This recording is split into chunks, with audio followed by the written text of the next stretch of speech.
নমস্কার, শুভ সন্ধ্যা। শাশ্বতী সিনহা টক্সে আপনাদের সবাইকে স্বাগত।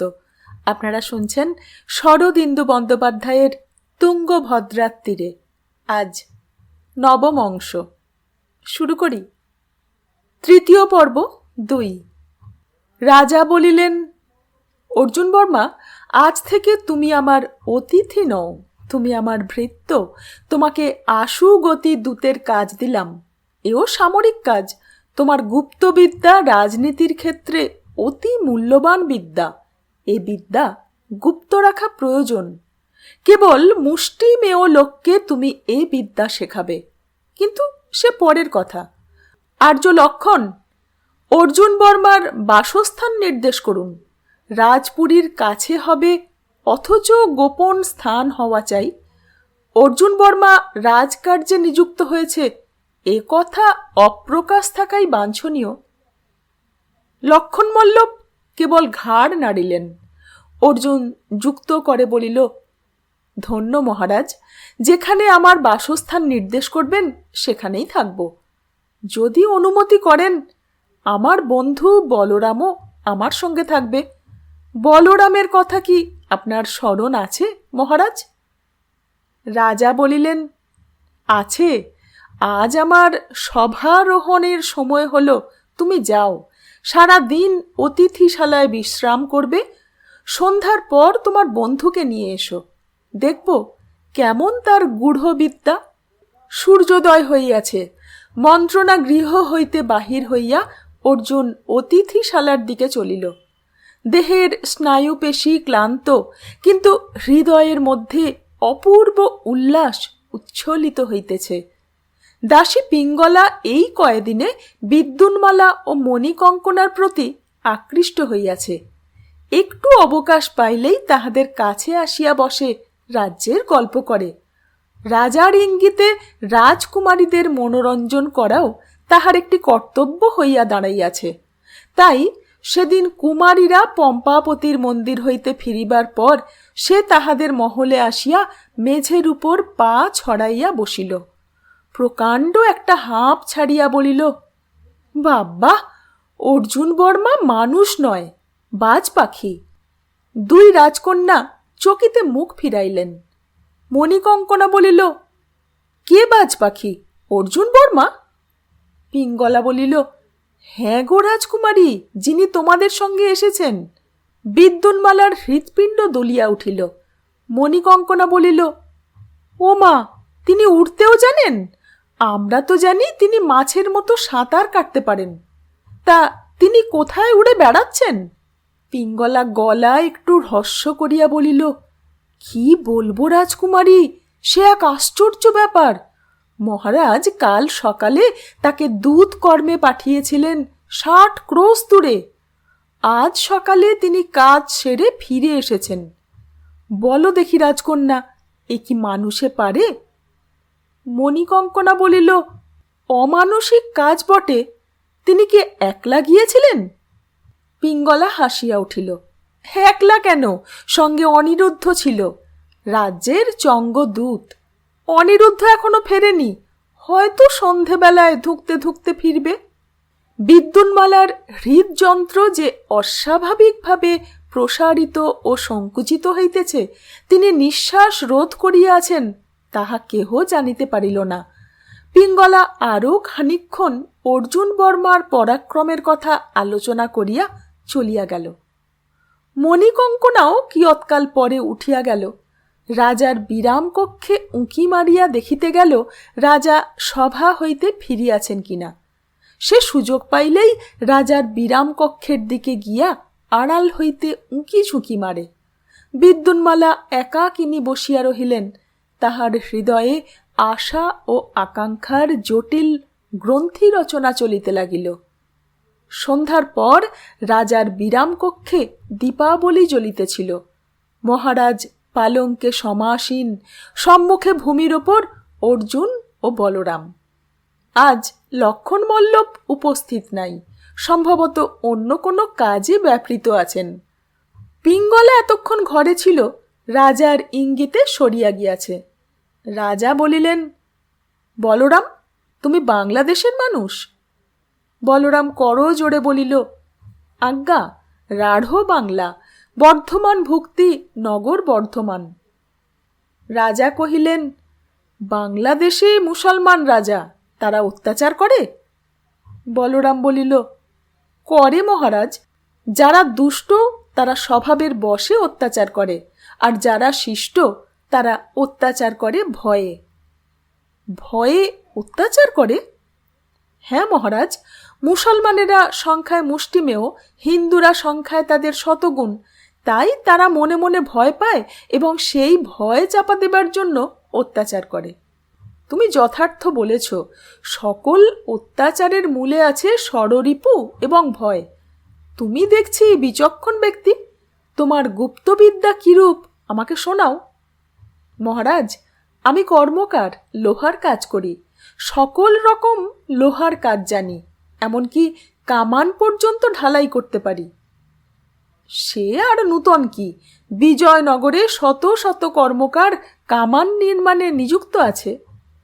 যথার্থ মহারাজ, কামান সর্বত্র তৈরি হয়, তাতে নূতনত্ব কিছু নেই, কিন্তু এমন কামান যদি তৈরি করা যায় যা একজন মানুষ স্বচ্ছন্দে অবলীলাক্রমে বহন করে নিয়ে যেতে পারে। মহারাজ কিছুক্ষণ চাহিয়া রহিলেন। তা কি করে সম্ভব?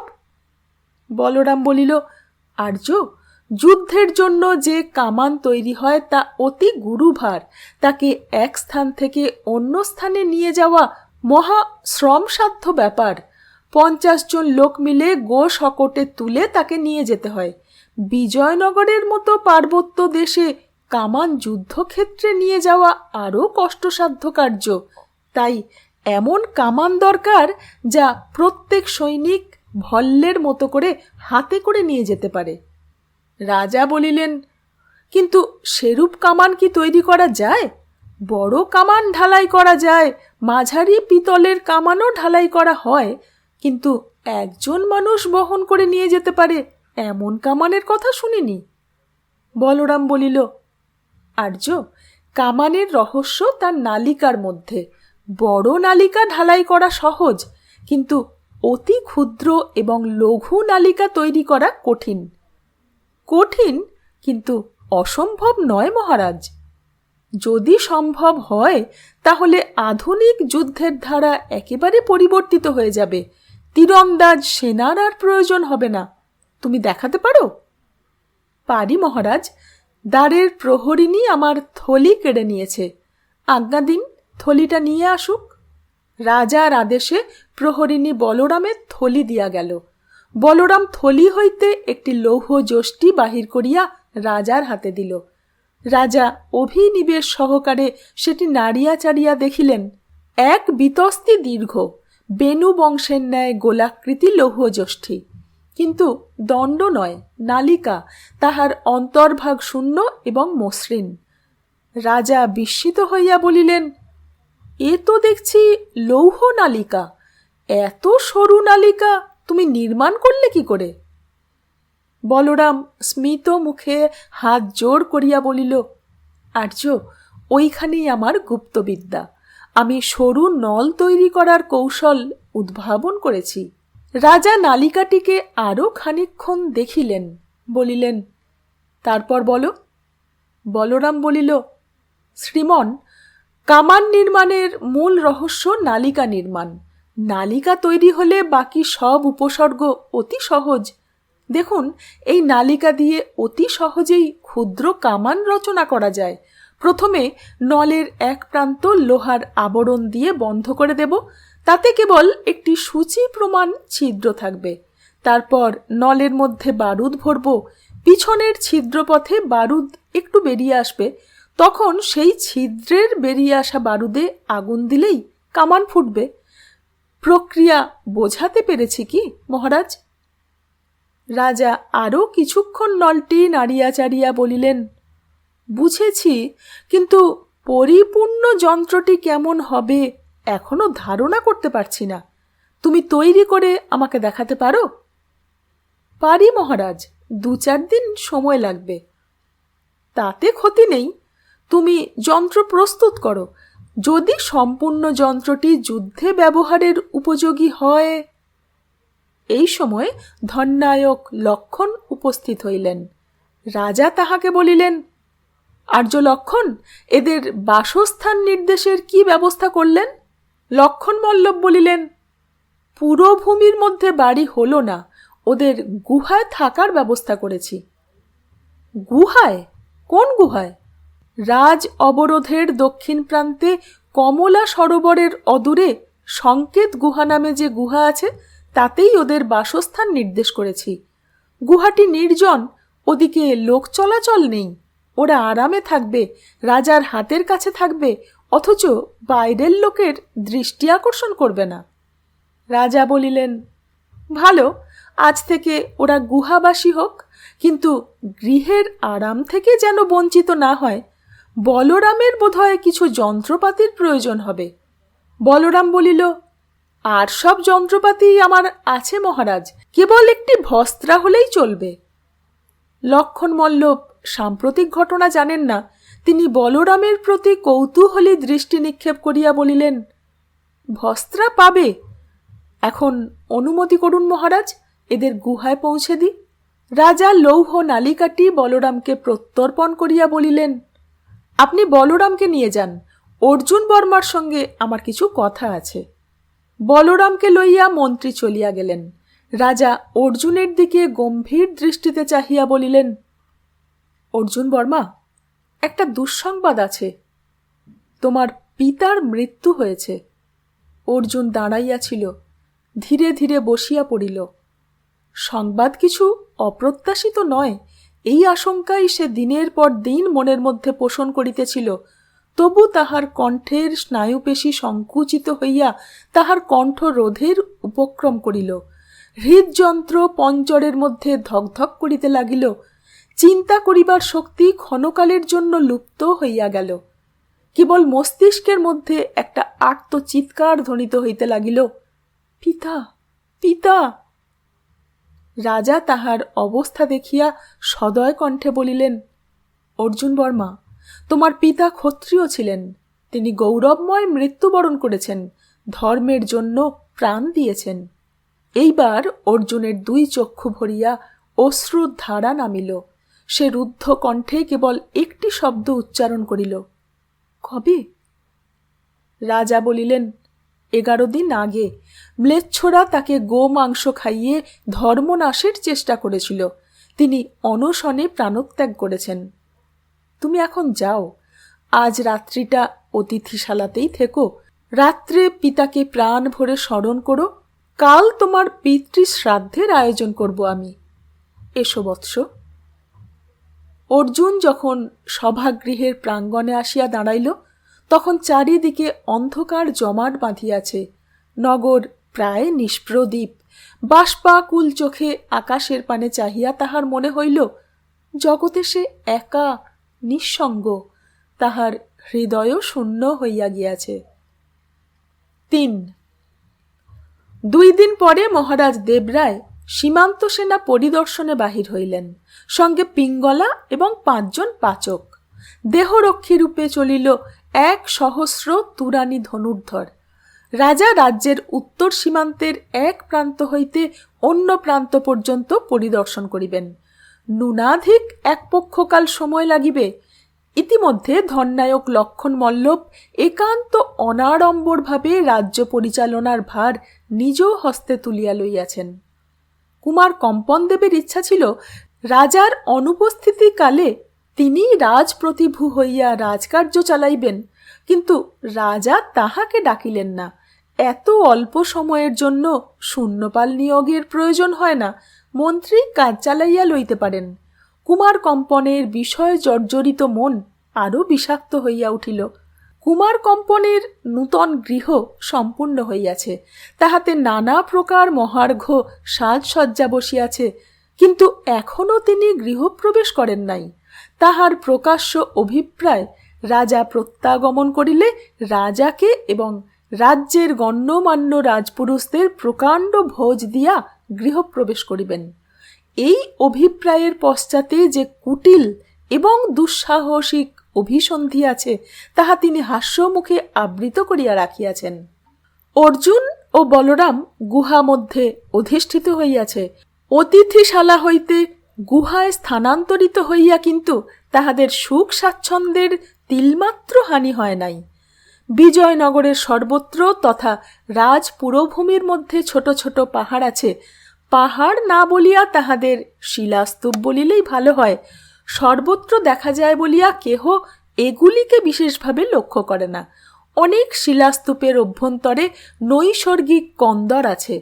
অর্জুন ও বলরাম যে গুহাতে আশ্রয় পাইয়াছিল তাহাও এইরূপ গুহা। ইতস্তত বিকীর্ণ বড় বড় শিলাখণ্ডের মাঝখানে ক্রমোচ্চ স্তনৈব ভুব একটি স্তূপ। এই শিলায়তনের মধ্যে গুহা। গুহাটি বেশ বিস্তীর্ণ, কিন্তু অধিক উচ্চ নয়। এমন তাহার ত্রিভঙ্গ গঠন যে তাহাকে স্বচ্ছন্দে দুই ভাগ করিয়া দুইটি প্রকোষ্ঠে পরিণত করা যায়। পিছন দিকে ছাদের এক অংশে কিছু পাথর খসিয়া গিয়া একটি নাতি বৃহৎ ছিদ্র হইয়াছে। সেই পথে প্রচুর আলো ও বায়ুর প্রবাহ প্রবেশ করে। মন্ত্রী মহাশয় যত্নে ত্রুটি রাখেন নাই। কোমল শয্যা, উপবেশনের জন্য পিঠিকা, জলের কুণ্ড, দীপদণ্ড ও অন্যান্য তৈজস দিয়া গুহার শ্রীবৃদ্ধি সাধন করিয়াছেন। রাজপুরীর রন্ধনশালা হইতে প্রত্যহ দুইবার একটি দাসী আসিয়া রাজভোগ্য খাদ্যপানীয় দিয়া যায়। বলরাম ও অর্জুন একদিন বহিত্রে গিয়া বলরামের লোহালক্কর ও যন্ত্রপাতি লইয়া আসিয়াছে। তাহার মৃদঙ্গাদি বাদ্যও আনিতে ভোলে নাই। দুই বন্ধু নিভৃতে নিরালায় সংসার পাতিয়া বসিয়াছে। পিতার শ্রাদ্ধ শান্তির পর অর্জুন ধীরে ধীরে আবার সুস্থ হইয়া উঠিতেছে। তাহার অসহায় বিহ্বল ভাব কাটিয়া গিয়াছে। বর্তমানে যে বৈরাগ্য ও নিষ্পৃহতার ভাব তাহার হৃদয়কে অধিকার করিয়াছে তাহাও ক্রমে কাটিয়া যাইবে। যৌবনের মনোপীড়া বড় তীব্র হয়, কিন্তু বেশি দিন স্থায়ী হয় না। ক্ষত শীঘ্র শুকায় এবং অচিরাৎ নিশ্চিহ্ন হইয়া যায়। বলরাম হৃদয়ের প্রীতি ও সহানুভূতি দিয়া অর্জুনকে ঘিরিয়া রাখিয়াছে। সে নিজে জীবনে অনেক দুঃখ পাইয়াছে, দুঃখের মূল্য বোঝে। তাই তাড়াতাড়ি করিয়া অর্জুনের শোক ভুলাইয়া দিবার চেষ্টা করে না, বরং শোকের ভাগ লইয়া শোক লাঘব করিবার চেষ্টা করে। কখনো নানা বিচিত্র কাহিনী বলে, কখনো সন্ধ্যার পর প্রদীপ জ্বলিলে মৃদঙ্গ লইয়া গান ধরে। শ্রীত কমলা কুচ মণ্ডল ধৃত কুণ্ডল কলিত ললিত বনমাল জয় জয় দে ভরে। গুহার যে অংশে ছাদে ফুটা, আজ সেইখানে বলরাম হাপড় বসাইয়াছে। সকালবেলা চুল্লিতে আগুন ধরাইয়া সে কাজ করিতে বসে। অর্জুন তাহার হাপড়ের দড়ি টানে। লৌহখণ্ড তপ্ত হইয়া তরুণার্ক রাগ ধারণ করিলে বলরাম তাহা হাতুড়ি দিয়া পিটিয়া অভীষ্ট রূপ দান করে। কাজের সঙ্গে সঙ্গে গল্প হয়। বলরামই বেশি কথা বলে। অর্জুন কখনো ঘাড় নাড়ে, কখনো দু একটা কথা বলে। বলরাম বলে, এ গুহাটি বেশ, এর সংকেত গুহা নাম সার্থক। আমরা এখানে আসার ফলে কিন্তু অনেক অভিসারিকার প্রাণে ব্যথা লেগেছে। অর্জুনের সব প্রশ্ন দৃষ্টির উত্তরে বলরাম মৃদু মৃদু হাসিতে হাসিতে বলে, এ গুহাটি রাজপুরীর যুবতী দাসী কিঙ্করীদের গুপ্ত বিহার গৃহ। অভিসারিকার কুহুরাত্রে চুপি চুপি আসত, নাগরেরাও আসত। গুহার অন্ধকারে ক্ষীণ দীপ শিখা জ্বলত, আর জ্বলত মদনানল। অর্জুন বলে, তুমি কি করে জানলে? বলরাম বলে, তুমি দেখনি? গুহার গায়ে জোড়া জোড়া নাম লেখা আছে। কোথাও খড়ি দিয়ে লেখা রত্নমালা দেবদত্ত, কোথাও গিরিমাটি দিয়ে লেখা চন্দ্রচূড় বল্লভা। কতক নাম নূতন, কতক নাম অনেক দিনের পুরানো, প্রায় মিলিয়ে এসেছে, ভালো পড়া যায় না। এরা সব এখানে আসত, কিন্তু মন্ত্রী মহাশয় বাদ সাধলেন, আমাদের এনে এখানে বসিয়ে দিলেন। ওদের মনে কি দুঃখ বলো দেখি, আবার নূতন গুহা খুঁজতে হবে। বলিয়া বলরাম অনেকক্ষণ ধরিয়া হো হো শব্দে হাসিতে থাকে। অর্জুনের অধরেও একটু হাসি খেলিয়া যায়। আবার কখনো বলরাম বলে, আজ আর কামান তৈরি করতে ভালো লাগছে না, এসো তোমার লাঠির জন্যে দুটো হুল তৈরি করে দিই। লাঠির ডগায় বসিয়ে দিলেই লাঠি বল্লমে পরিণত হবে। অর্জুন বলে, তাতে কি লাভ? বলরাম বলে, লাভ হবে না, একাধারে ঘোড়া এবং বল্লম পাবে। ভেবে দেখো, তুমি রাজদূত, তোমাকে যখন তখন পাহাড় জঙ্গল ভেঙে দূর দূরান্তরে যেতে হবে। হঠাৎ যদি অস্ত্রধারী আততায়ী আক্রমণ করে, তুমি তখন কি করবে? লাঠি দিয়ে কত লড়বে? তখন এই অস্ত্রটি কাজে আসবে। তুমি টুক করে লাঠি থেকে নেমে বল্লম দিয়ে শত্রুর পেট ফুটো করে দেবে। তা বটে। বলরাম দুইটি লোহার হুল তৈয়ার করিয়া লাঠির মাথায় আট করিয়া বসাইয়া দেয়। দুই বন্ধু দুটি ভল্ল লইয়া কিছুক্ষণ ক্রীড়া যুদ্ধ করে। রঙ্গ কৌতুকে অর্জুনের মন লঘু হয়। দ্বীপ্রহরের কিছু পূর্বে রাজপুরীর দাসী খাবার লইয়া আসে। দূর হইতে তাহাকে আসিতে দেখা যায়। মাথার উপর একটি প্রকাণ্ড থালা, তাহাতে অন্নব্যঞ্জন, তার উপর আরেকটি অন্নব্যঞ্জনপূর্ণ থালা, সর্বোপরি একটি শূন্য থালা উপুর করা, কোমরে ছোট একটি জলপূর্ণ কলসি। তাহার শাড়ির রং কোনোদিন চাঁপা ফুলের মতো, কোনোদিন পলাশ ফুলের মতো, গতিভঙ্গি রাজহংসীর মতো। তাহাকে আসিতে দেখিলে মনে হয় মাথায় সোনার মুকুট পরা দিব্যাঙ্গনা আসিতেছে। সে দৃষ্টিগোচর হইলেই বলরাম কাজ ফেলিয়া উঠিয়া পড়ে, বলে, অর্জুন ভাই, চলো চলো, স্নান করে আসি, মধ্যাহ্ন ভোজন আসছে। গুহা হইতে 4-5 রজ্জু দূরে পৌরভূমির দক্ষিণ কিনারে বিপুল প্রসার কমলা সরোবর। দৈর্ঘ্য প্রস্থে প্রায় ক্রোশেক স্থান জুড়িয়া স্ফটিকের ন্যায় জল টলমল করিতেছে। দূরে পূর্ব দিকে কমলাপুরমের ঘাট দেখা যায়, কিন্তু অর্জুন ও বলরাম ঘাটে স্নান করিতে যায় না, নিকটেই আঘাটায় স্নান করিয়া ফিরিয়া আসে। গুহায় ফিরিয়া দেখে দাসী পিঠিকার সম্মুখে আহার্য সাজাইয়া বসিয়া আছে। তাহারা আহারে বসিয়া যায়। আহার শেষ হইলে দাসী উচ্ছিষ্ট পাত্রগুলি তুলিয়া লইয়া চলিয়া যায়। প্রথম 2-3 দিন তাহারা দাসীকে ভালো করিয়া লক্ষ্য করে নাই। একদিন খাইতে বসিয়া বলরামের জিজ্ঞাসু চক্ষু তাহার উপর পড়িল। মেয়েটি পা মুড়িয়া অদূরে বসিয়া আছে।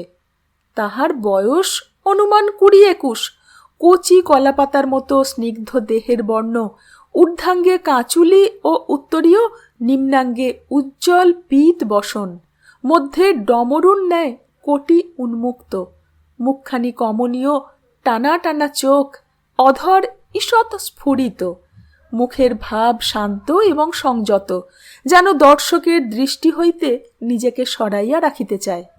লাজুক নয়, কিন্তু অপ্রগল্ভা। বলরাম তাহার প্রতি কয়েকবার চকিত দৃষ্টিপাত করিয়া শেষে প্রশ্ন করিল, তোমার নাম কি? যুবতীর চোখ দুটি ভূমি সংলগ্ন হইল। সে সম্বৃত স্বরে বলিল, মঞ্জিরা। কিছুক্ষণ নীরবে আহার করিয়া বলরাম বলিল, তুমি রাজপুরীতেই থাকো? মঞ্জিরা বলিল, হ্যাঁ। কতদিন আছো? 8 বছর। তোমার পিতা মাতা নেই? আছেন, তারা নগরে থাকেন। বলরাম আরও কিছুক্ষণ আহার করিয়া মুখ তুলিল। তাহার অধর কোণে একটু হাসি। বলিল, তুমি আগে কখনো এ গুহায় এসেছ? অর্থাৎ আমরা আসার আগে কখনো এসেছ? মঞ্জিরা চোখ তুলিয়া বলরামের মুখের পানে চাহিল। চোখে ছল কপট নাই, ঋজু দৃষ্টি। বলিল, না। বলরাম বলিল, কিন্তু অপবাদ শুনেছি রাজপুরীর দাসী কিঙ্করীরা মাঝে মাঝে রাত্রিকালে এই গুহায় আসে। মঞ্জিরার মুখের ভাব দৃঢ় হইল। সে বলরামের চোখে চোখ রাখিয়া বলিল, যারা দুষ্ট মেয়ে তারা আসে, সকলে আসে না। তিরস্কৃত হইয়া বলরাম চুপ করিল। সেকালের কবিরা অভিসারিকাদের লইয়া যতই মাতামাতি করুন, সমাজে অভিসারিকাদের প্রশংসা ছিল না। বিকীর্ণ কামা নারী সকল যুগে সকল সমাজেই নিন্দিত। তবে এ কথাও সত্য, সেকালে অভিসারের প্রচলন একটু বেশি ছিল। বলরাম ও অর্জুন আহার শেষ করিয়া আচমন করিতে উঠিল। মঞ্জিরা উচ্ছিষ্ট পাত্রগুলি লইয়া চলিয়া গেল। সেদিন সন্ধ্যার প্রাক্কালে অর্জুন ও বলরাম ভ্রমণের জন্য বাহির হইল। রাজা রাজধানীতে নাই, সভা বসে না, তবু অর্জুন দিনে একবার রাজসভার দিকে যায়। শূন্য সভাঙ্গনে কিছুক্ষণ ঘোরাফেরা করিয়া ফিরিয়া আসে। আজ বলরামও তাহার সঙ্গে চলিল। গুহা হইতে নিষ্ক্রান্ত হইয়া কিছুদূর যাইবার পর বলরাম দেখিল একটা উঁচু পাথরের চাঙারের পাশে একজন অস্ত্রধারী লোক দাঁড়াইয়া আছে। মুখে প্রচুর গোঁপ দাড়ি, মাথায় পাগড়ি, হাতে ভল্ল, কোমরে তরবারি। তাহাদের আসিতে দেখিয়া লোকটা পাথরের আড়ালে অপসৃত হইল। বলরাম বলিল, এসো তো দেখি কে লোকটা। অর্জুনের হাতে হুল শীর্ষ লাঠি দুটি ছিল, সুতরাং অস্ত্রধারী অজ্ঞাত পুরুষের সম্মুখীন হইতে ভয় নাই। অর্জুন একটি লাঠি বলরামকে দিল। তারপর দুইজনে দুই দিক হইতে চাঙার ঘুরিয়া অন্তরাল স্থিত লোকটির নিকটবর্তী হইল। তাহাদের দেখিয়া লোকটি অপ্রস্তুত হইয়া পড়িল। বলরাম বলিল, বাপু, কে তুমি? তোমার নাম কি? এখানে কি চাও? লোকটি বলিল, আমি এখানে পাহারা দিচ্ছি। আমার নাম চতুর্ভুজ নায়ক। বলরাম বলিল, কাকে পাহারা দিচ্ছ? চতুর্ভুজ নায়কের গোঁপ এবং দাড়ির সঙ্গমস্থলে একটু শ্বেত আভা দেখা দিল। তোমাদের পাহারা দিচ্ছি। বিস্মিত হইয়া বলরাম বলিল, আমাদের পাহারা দিচ্ছ? আমাদের অপরাধ? তোমরা গোপনীয় রাজকার্যে ব্যাপৃত আছো, পাছে বাইরের লোক কেউ আসে, তাই মন্ত্রী মহাশয়ের হুকুমে পাহারা দিচ্ছি। বুঝলাম। রাত্রেও কি পাহারা থাকে? থাকে। তুমি একা পাহারা দাও না তোমার মতন চতুর্ভুজ আরও আছে? আমরা তিনজন আছি, পালা করে পাহারা দিই। নিশ্চিন্ত হলাম। অভিসারক আর অভিসারিকাদের ঠেকিয়ে রেখো, আমরা একটু ঘুরে আসি। সূর্যাস্তের অল্পকাল পরে অর্জুন ও বলরাম ফিরিয়া আসিল। দেখিল গুহায় দ্বীপ জ্বলিতেছে, মঞ্জিরা খাবার সাজাইয়া বসিয়া আছে। দুইজনে খাইতে বসিয়া গেল। রাজবাটি হইতে রোজ নূতন নূতন অন্নব্যঞ্জন আসে। আজ আসিয়াছে শর্করা মধুর পিণ্ডক্ষীর, 2 প্রকার মৎস্য, শূল্য মাংস, উক্ষ মাংস, দুগ্ধ ফেননিব তণ্ডুল, ঘৃতলিপ্ত রটিকা, সম্বর, অবদংশ ও পরপট। দক্ষিণ দেশে আহারের নিয়ম মধুর এন সমাপয়েত নয়, মধুর খাদ্য দিয়া আহার আরম্ভ। অর্জুন ও বলরাম পিণ্ডক্ষীর মুখে দিয়া পরম তৃপ্তি ভরে ভোজন আরম্ভ করিল। পিণ্ডক্ষীরের আস্বাদ গ্রহণ করিতে করিতে বলরাম অর্ধমুদিত নেত্রে মঞ্জিরাকে নিরীক্ষণ করিল। মঞ্জিরা বাম করতল ভূমিতে রাখিয়া একটু হেলিয়া বসিয়া আছে। স্নেহ দীপিকার নম্র আলোকে তাহার মুখখানি বড় মধুর দেখাইতেছে। কিছুক্ষণ দেখিয়া বলরাম বলিল, তোমার নাম মঞ্জিরা। মঞ্জিরা মানে বাঁশি। তুমি বাঁশি বাজাতে জানো? অপ্রত্যাশিত প্রশ্নে মঞ্জিরা আয়ত চক্ষু তুলিয়া চাহিল, একটু ঘাড় বাঁকাইল, বলিল, জানি। বলরাম বলিল, বাহ, বেশ, আমি গান গাইতে পারি, তোমাকে গান শোনাবো, তুমি আমাকে বাঁশি শোনাবে? মঞ্জিরার অধরে চাপা কৌতুকের হাসি খেলিয়া গেল। সে একটু ঘাড় নাড়িল। বলরাম উৎসাহ ভরে বলিল, ভালো, কাল তাহলে তুমি তোমার বাঁশি এনো, কেমন? মঞ্জিরা আবার ঘাড় নাড়িল। অর্জুন আর চোখে বলরামের পানে চাহিল। গুহার ভিতর 2টি নরনারীর মধ্যে পূর্বরাগের অনুবন্ধ আরম্ভ হইয়া গিয়াছে দেখিয়া তাহার মন উৎসুক ও প্রসন্ন হইয়া উঠিল। পরদিন দ্বীপ্রহরে মঞ্জিরা খাবার লইয়া আসিল। আজ বলরাম ও অর্জুন পূর্বাহ্নেই স্নান করিয়া প্রস্তুত ছিল। আহারে বসিয়া বলরাম বলিল, কই, বাঁশি আনোনি? মঞ্জিরা কোঁচড় হইতে বাঁশি বাহির করিয়া দেখাইল। বন বেতসের এরও বাঁশি। বলরাম হৃষ্ট হইয়া বলিল, এই যে বাঁশি, তা তুমি বাজাও, আমরা খেতে খেতে শুনি। মঞ্জিরা নত মুখে ঘাড় নাড়িয়া হাসিল। বলরাম বলিল, ও বুঝেছি, আমি গান না গাইলে তুমি বাঁশি বাজাবে না। ভাবছ আমি গান গাইতে জানি না, ফাঁকি দিয়ে তোমার বাঁশি শুনে নিতে চাই? আচ্ছা, দাঁড়াও। আহারান্তে বলরাম মৃদঙ্গ কোলে লইয়া বসিল। বলিল, জয়দেব গোস্বামীর পদ গাইছি। শ্রী রাধিকার বিরহ হয়েছে, তিনি চন্দন আর চন্দ্রকিরণের নিন্দা করছেন। কর্ণাট রাগ, জ্যোতি তাল, আমার সঙ্গে সঙ্গে বাজাতে পারবে?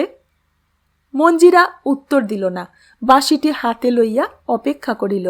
বলরাম কয়েকবার মৃদঙ্গে মৃদু আঘাত করিয়া কলিত কণ্ঠে গান ধরিল। নিন্দতি চন্দন মিন্দু কিরণ মনু বিন্দতি খেদমধিরম। মঞ্জিরা বাঁশিটি অধরে রাখিয়া ফুঁ দিল। বাঁশির ক্ষীণ মধুর ধ্বনি বসন্তের প্রজাপতির মতো জয়দেবের সুরের শীর্ষে শীর্ষে নাচিয়া বেড়াইতে লাগিল।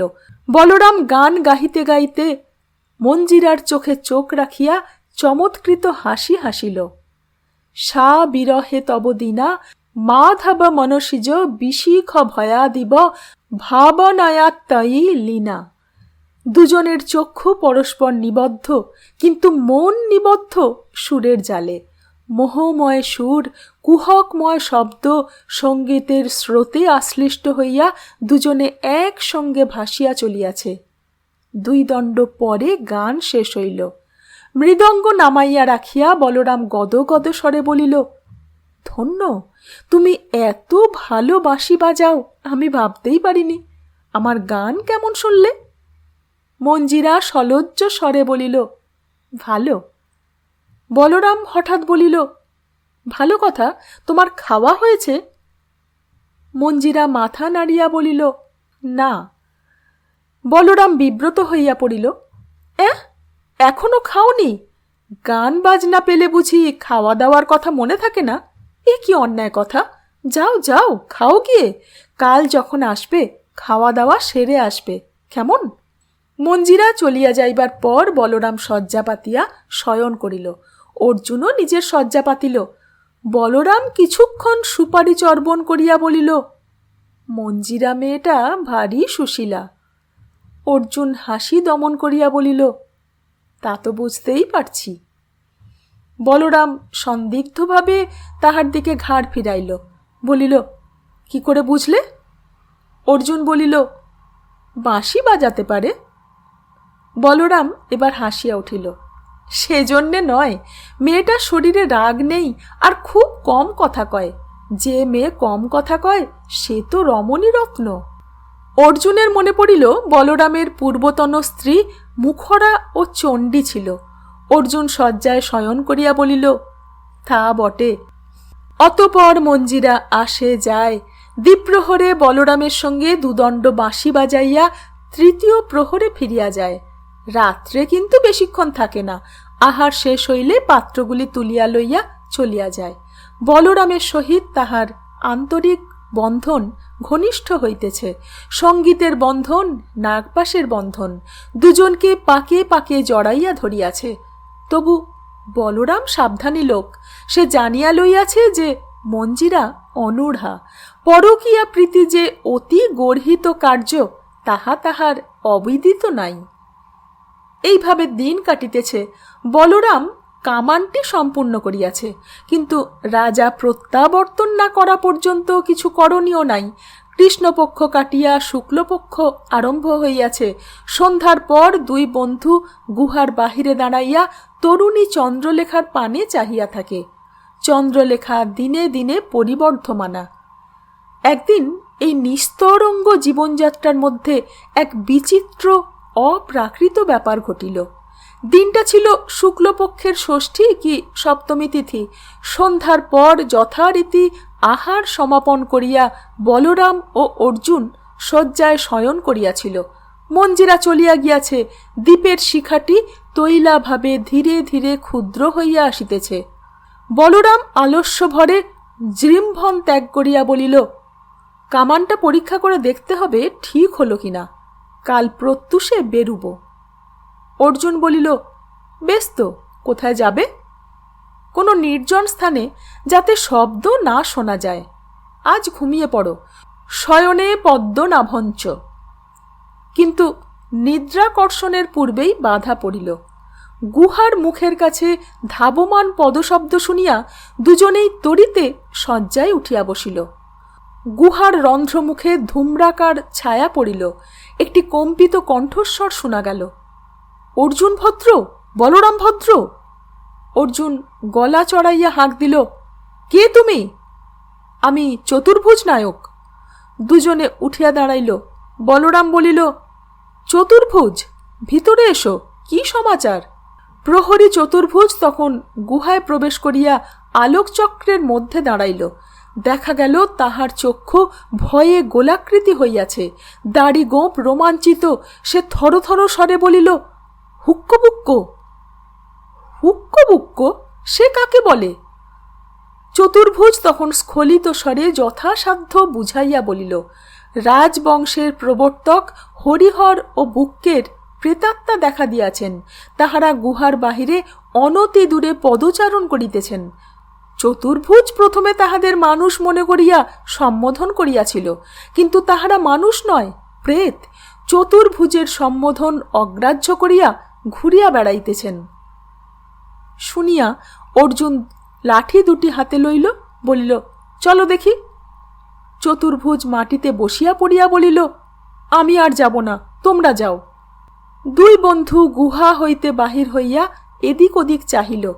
চন্দ্র এখনো অস্ত যায় নাই, জ্যোৎস্না বাষ্পে চারিদিক সমাচ্ছন্ন, কিন্তু মানুষ কোথাও দেখা গেল না। তাহারা তখন আরও কিছু দূর অগ্রসর হইয়া একটি বৃহৎ প্রস্তরখণ্ডের পাশে দাঁড়াইল। হ্যাঁ, সরোবরের দিক হইতে দুইজন লোক আসিতেছে। এখনো দর্শকদের নিকট হইতে প্রায় শতহস্ত দূরে আছে। একজন দীর্ঘকায় ও কৃশ, অন্য ব্যক্তি খর্ব ও গজস্কন্ধ। জ্যোৎস্নালোকে তাহাদের মুখাবয়ব দেখা যাইতেছে না। তাহারা যেন প্রগাঢ় মনোযোগের সহিত কোনো গোপনীয় কথা আলোচনা করিতেছে। অর্জুন ও বলরামের মাথার উপর দিয়া একটা পেচক গম্ভীর শব্দ করিয়া উড়িয়া গেল। বলরাম নিঃশব্দে অর্জুনের হাত ধরিয়া প্রস্তর স্তূপের আড়ালে টানিয়া লইল। দুই মূর্তি অগ্রসর হইতেছে। অর্জুন ও বলরাম পাথরের আড়াল হইতে উঁকি মারিয়া দেখিল, যুগল মূর্তি তাহাদের 20 হাত দূর দিয়া রাজসভার দিকে চলিয়া যাইতেছে। এখনও তাহাদের অবয়ব অস্পষ্ট, মানুষ বলিয়া চেনা যায়, কিন্তু মুখ চোখ দেখা যায় না। অর্জুন বলরামকে ইঙ্গিত করিল। দুইজনে আড়াল হইতে বাহির হইয়া সমস্বরে তর্জন করিল, কে যায়? দাঁড়াও। মূর্তি যুগল দাঁড়াইল। তাহাদের দেহভঙ্গিতে বিস্ময় ও বিরক্তি প্রকাশ পাইল। তারপর বুদবুদ যেমন ফাটিয়া অদৃশ্য হইয়া যায়, তেমনি তাহারা শূন্যে মিলাইয়া গেল। অর্জুন ও বলরাম দৃষ্টি বিনিময় করিল। বলরাম অধর লেহন করিয়া বলিল, যা দেখবার দেখেছি, চলো গুহায় ফিরি। গুহার ভিতরে চতুর্ভুজ জড়সড়ভাবে বসিয়াছিল। প্রদীপটি নিবু নিবু হইয়াছিল। বলরাম প্রদীপে তৈল ঢালিল। প্রদীপ আবার উজ্জ্বল হইল। চতুর্ভুজ বায়সের ন্যায় বিকৃত কণ্ঠে বলিল, দেখলে? বলরাম শয্যায় উপবেশন করিয়া বলিল, দেখলাম, চোখের সামনে মিলিয়ে গেল, কিন্তু ওরা যে হুক্কবুক্কের প্রেতাত্মা তা তুমি জানলে কি করে? চতুর্ভুজ শয্যার পাশে আসিয়া বসিল, বলিল, গল্প শুনেছি। হরিহর ছিলেন লম্বা রোগা, আর বুক্ক ছিলেন বেঁটে মোটা। ওরা মাঝে মাঝে দেখা দেন, অনেকে দেখেছে। রাজ্যের যখন কোনো গুরুতর বিপদ উপস্থিত হয়, তখন ওরা দেখা দেন। দুই বন্ধু উদ্বিগ্ন চক্ষে চাহিয়া রহিল। গুরুতর বিপদ? কি বিপদ? তুঙ্গভদ্রার পরপারে মূর্তিমান বিপদ বুভুক্ষু শার্দুলের ন্যায় ঘুরিয়া বেড়াইতেছে, সেই বিপদ? কিংবা অন্য কিছু? চতুর্ভুজের কথায় তাহাদের চিন্তাজাল ছিন্ন হইল। আজ রাত্রে আমি গুহার মধ্যে থেকেই পাহারা দেব, কি বলো? বলরাম কহিল, সেই ভালো। তুমি আমাদের পাহারা দেবে, আমরা তোমাকে পাহারা দেব। আজকের গল্প এই পর্যন্তই। পরবর্তী অংশ নিয়ে ফিরছি, সঙ্গে থাকবেন। ধন্যবাদ।